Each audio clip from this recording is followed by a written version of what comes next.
सक्नुहुनेछ। कस्तो खानकै लागि मर्ने मान्छे रहेछ भनेर भन्नु। र अब हामी अर्कोमा जान्छौँ। गाला आले स्याकान चामुला अथवा चाबामुला।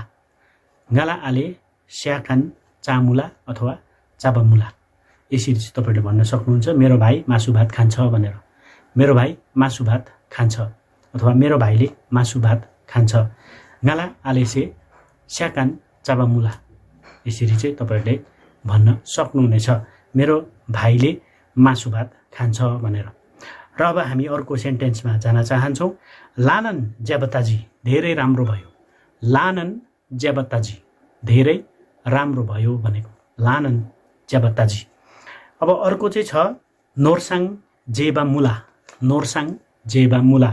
अनि यो चाहिँ नोर्साङ राम्री छन् भनेको। अब नोर्साङ राम्री छन् भन्दै गर्दा तपाईँहरूले नोर्साङको ठाउँमा अरू पनि कुनै नामहरू प्रयोग गरेर चाहिँ यो सेन्टेन्सलाई प्रयोग गर्न सक्नुहुनेछ। जस्तो कि नोर्साङ जेबा मुला भन्ने ठाउँमा चाहिँ तपाईँहरूले डोल्मा जेबा मुला भन्न पनि सक्नुहुनेछ अथवा कुनसाङ जेबा मुला भन्न पनि सक्नुहुनेछ राम्री छन् भनेको। अब चाहिँ देनबा ताम पाङतोब मुला। देनबा ताम पाङतोब मुला भनेको चाहिँ सत्य कुरा मान्नुपर्छ भनेको। देनबा ताम पाङतोब मुला। देनबा ताम पाङतोब मुला सत्य कुरा मान्नुपर्छ भनेको। देनबा ताम पाङतोब मुला सत्य कुरा मान्नुपर्छ भनेको। यसरी तपाईँहरूले भन्न सक्नुहुनेछ देनबा ताम पाङतोब मुला सत्य कुरा मान्नुपर्छ। अनि अब अर्को शब्द चाहिँ छ सातपा ज्याबा आहिन मार्नु राम्रो होइन भनेको।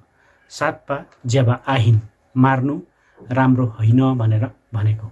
सातपा भनेको मार्नु अनि ज्याबा भनेको राम्रो आहिन भनेको होइन। सातपा ज्याबा आहिन यसरी चाहिँ मार्नु राम्रो होइन भनेर भनेको हो। र योहरू चाहिँ त्यो आजको सेन्टेन्सहरू। र अन्तमा अब जाँदा जाँदै चाहिँ एउटा इम्पोर्टेन्ट कुरा भन्न चाहन्छु। त्यो चाहिँ के हो भन्दाखेरि अघि नै मैले भनिहालेँ यदि तपाईँहरू पक्कै पनि तामाङ भाषा सिक्न चाहनुहुन्छ भने चाहिँ मेरो धेरै भिडियोहरू छ। त्यो भिडियोहरू हेरेर चाहिँ तपाईँहरूले सिक्न सक्नुहुनेछ। तर भिडियोलाई चाहिँ एभ्रिडे हेर्नुपर्छ प्लस त्यो भिडियोहरूलाई प्र्याक्टिस पनि गर्नुपर्छ। त्यो बोलेको शब्दहरूलाई भिडियोमा सिकेको शब्दहरूलाई चाहिँ एभ्रिडे प्र्याक्टिस पनि गर्नुपर्छ। अन्त चाहिँ तपाईँहरूले जानिहाल्नुहुन्छ तामाङ ताम अथवा तामाङ ग्योत अथवा तामाङ ग्योई। यसरी चाहिँ तपाईँहरूले तामाङ भाषा भन्न सक्नुहुनेछ। तामाङ ताम तामाङ ग्योत तामाङ ग्योई यो तिनवटा भनेको नै तामाङ बात अथवा तामाङ कुरा भनेको अथवा तामाङ भाषा। यसरी चाहिँ तपाईँहरूले भन्न सक्नुहुनेछ। गालामिन फुर्बा दोङ हिन्ला यसरी तपाईँले आफ्नो नाम भन्न सक्नुहुनेछ। त्यहाँदेखि अर्को कुरा चाहिँ अब के गर्न चाहन्छु भन्दाखेरि चाहिँ रेगुलर प्र्याक्टिस गऱ्यो भने मात्र यो सिक्छ। र तपाईँहरूलाई आफ्नो थरको बारेमा चाहिँ सँगै भाइहरू जान्न मन छ भने त्यसको लागि पनि मैले धेरै भिडियोहरू बनाएको छु। तर त्यो सँगै भाइहरूको भिडियोहरूमा चाहिँ मैले जानेको मैले रिसर्चमा पाएको जति चाहिँ मैले बनाएको छु अनि नजानेको नपाएको जति चाहिँ अझै पनि रिसर्चमा नै छ।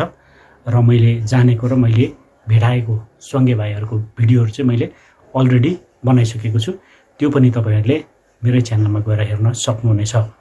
र यसरी फेरि पनि अर्को एउटा नयाँ भिडियोमा तपाईँहरूको अगाडि उपस्थित हुन्छु भन्दै आजलाई चाहिँ छुटिन चाहन्छु। तपाईँहरू आफ्नो ख्याल गर्नुहोस् अनि तामाङ भाषा सिकिराख्नुहोस्। किन भन्दाखेरि तपाईँ हामीले आफ्नो भाषा जोगाएन भने कसले जोगाउँछ। आजलाई छुटिन्छु। तुजुछे।